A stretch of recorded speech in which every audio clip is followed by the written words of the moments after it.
समर्थन मूल्य की गारंटी देने के लिए एक राष्ट्रीय कानून बनाया जाए। एमएसपी जिसको कहते हैं, न्यूनतम समर्थन मूल्य यानी एमएसपी की गारंटी।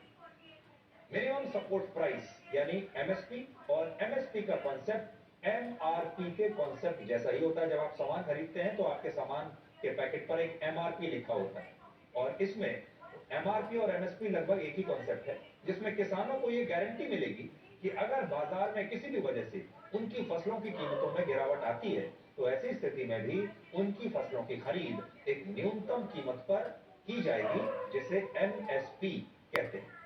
अभी हमारे देश में सिर्फ 22 फसलों की खरीद ही एमएसपी के तहत होती है, इसलिए किसान चाहते हैं कि अब उन्हें एमएसपी की ये गारंटी सभी फसलों पर मिलनी चाहिए और केंद्र सरकार को इस पर एक राष्ट्रीय कानून बनाना चाहिए। ये डिमांड नंबर 1 है, सबसे बड़ी मांग तो यही है। हालांकि ये बात थोड़ी सी अजीब भी है कि पंजाब के जो किसान एमएसपी पर राष्ट्रीय कानून बनाने की मांग कर रहे हैं, उन्हीं किसानों को देश में एमएसपी का सबसे ज्यादा लाभ अभी मिलता है। वर्ष 2020 में रबी की जिन फसलों को सरकार ने एमएसपी पर खरीदा, उससे 43,33,000 किसानों को लाभ मिला था, और इनमें से सबसे ज्यादा 10.5 लाख किसान पंजाब से थे और 7,80,000 किसान हरियाणा से थे। यानी देश में एमएसपी का लाभ जिन किसानों को मिला, उनमें से 42% किसान अकेले पंजाब और हरियाणा से थे। लेकिन आज पंजाब के ही किसान एमएसपी को लेकर ये आंदोलन भी कर रहे हैं। हालांकि बहुत सारे एक्सपर्ट्स ये मानते हैं कि सभी फसलों का न्यूनतम समर्थन मूल्य तय करना व्यवहारिक नहीं है। जो बड़े बड़े अर्थशास्त्री हैं, उनका ये कहना है, क्योंकि अगर किसी फसल की गुणवत्ता यानी क्वालिटी अच्छी नहीं है, लेकिन सरकार ने उसका एमएसपी तय किया है, तो उस खराब क्वालिटी की फसल को भी एमएसपी पर खरीदने के लिए सरकार को बाध्य होना पड़ेगा। और अगर सरकार ने ऐसा कर भी लिया, तब भी बाजार में लोग इस खराब गुणवत्ता की फसल को कभी खरीदेंगे नहीं। और इसीलिए अर्थशास्त्री और एक्सपर्ट मानते हैं कि सभी फसलों पर एमएसपी की व्यवस्था को लागू करना शायद व्यवहारिक नहीं होगा देश के लिए।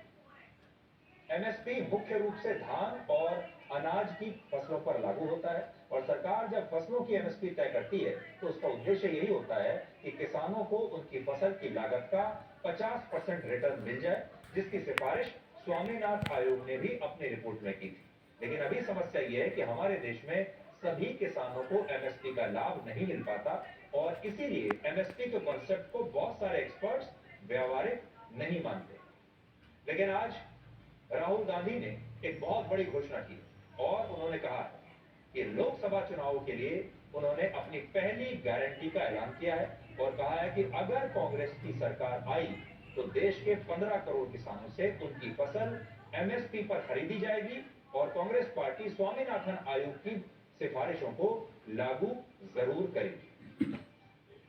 तो ये राहुल गांधी का एक बहुत बड़ा ऐलान है, और उन्होंने कह दिया है कि अगर कांग्रेस की सरकार आई तो किसानों की इस मांग को मान लेगी और एमएसपी का कानून लागू कर देगी। ये बहुत बड़ा वादा है देश के किसानों के लिए राहुल गांधी का, और उन्होंने बिल्कुल सही समय पर आज ये ऐलान कर दिया। और वो ये भी कहते हैं कि स्वामीनाथन आयोग की रिपोर्ट को भी लागू कर देंगे। लेकिन क्या आप जानते हैं कि स्वामीनाथन आयोग की रिपोर्ट कब आई थी? ये रिपोर्ट वर्ष 2006 में आई थी। ये आज या कल की रिपोर्ट नहीं है, 2006 में आई थी, और तब हमारे देश में यूपीए की सरकार थी, राहुल गांधी की, सोनिया गांधी की सरकार थी, डॉक्टर मनमोहन सिंह उस समय प्रधानमंत्री थे। लेकिन 2006 में स्वामीनाथन आयोग की रिपोर्ट आने के बावजूद वर्ष 2014 तक, यानी लगभग 8 साल तक यूपीए की सरकार ने कभी भी इस रिपोर्ट की सिफारिशों को लागू नहीं किया। उनके पास 8 साल का वक्त था। लेकिन अब वही राहुल गांधी ये गारंटी दे रहे हैं कि कांग्रेस पार्टी सत्ता में अगर आई तो सबसे पहले एमएसपी की गारंटी को ही देश में लागू करेंगे। स्वामीनाथन जी को बीजेपी की सरकार ने भारत रत्न दिया, मगर जिस चीज के लिए स्वामीनाथन जी ने अपनी जिंदगी दी, हिंदुस्तान के किसानों के लिए जो उन्होंने मेहनत की, जो स्वामीनाथन जी ने कहा, उसको करने के लिए तैयार नहीं। इस आंदोलन की दूसरी बड़ी मांग पूर्ण कर्जा माफी की है, जिसमें किसान चाहते हैं कि सरकार देश भर के किसानों का सारा के सारा कर्ज माफ कर दे। नेशनल सैंपल सर्वे का वर्ष 2019 की एक रिपोर्ट के मुताबिक देश में प्रत्येक किसान पर औसतन 74,100 रुपए का कर्ज है। लेकिन बड़ी बात यह है कि जिस राज्य में किसानों पर सबसे कम कर्ज है, उनमें पंजाब और हरियाणा दोनों आते हैं। लेकिन इसके बावजूद पूर्ण कर्ज माफी की मांग अभी पंजाब के किसान ही कर रहे हैं। आंध्र प्रदेश में 93%, तेलंगाना में 91%, ओडिशा में 61%, राजस्थान में 60%, पंजाब में 54.4% और हरियाणा के 47.5% किसान परिवार आज भी कर्जे में डूबे हुए हैं। किसानों की तीसरी मांग है भूमि अधिग्रहण कानून 2013 को फिर से लागू किया जाए। वो चाहते हैं कि देश में बिना उनकी लिखित सहमति के उनकी जमीनों का अधिग्रहण गैर कानूनी हो, और अगर उनकी जमीन का अधिग्रहण होता है तो फिर उन्हें सरकारी दर से 4 गुना ज्यादा मुआवजा मिले। चौथी मांग है अक्टूबर 2021 में उत्तर प्रदेश के लखीमपुर खीरी में किसानों की हत्या करने वाले अपराधियों को कठोर सजा दी जाए। पांचवी मांग है भारत वर्ल्ड ट्रेड ऑर्गेनाइजेशन यानी WTO से अलग हो जाए और WTO के साथ होने वाले सभी फ्री ट्रेड एग्रीमेंट्स रद्द कर दिए जाए। छठी मांग है किसानों और मजदूरों के लिए सरकार एक नई पेंशन स्कीम की शुरुआत करे, जिसके तहत सभी किसानों को 60 साल से ऊपर हर महीने 10,000 रुपए की पेंशन दी जाए, यानी हर किसान को 10,000 रुपए महीने की पेंशन।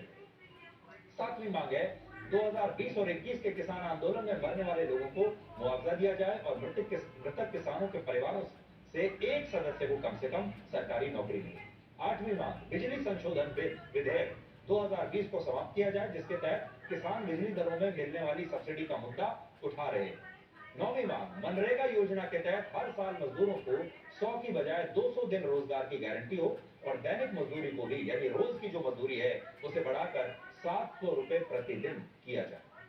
10वीं मांग नकली बीज, कीटनाशक और उर्वरक बनाने वाली कंपनियों पर सख्त कार्रवाई हो और 11वीं मांग मिर्च और हल्दी जैसे मसालों के लिए राष्ट्रीय आयोग बनाया जाए। और 12वीं मांग है जल, जंगल और जमीन पर मूल निवासियों और आदिवासियों के अधिकार सुनिश्चित। ये 12 मांगे इस समय किसान कर रहे हैं। आज हमारे पास हमने बहुत गहरा विश्लेषण इस पर किया था, हम आपको दिखाते भी, लेकिन क्योंकि आज समय समाप्त हो गया है, अब ये पूरा विश्लेषण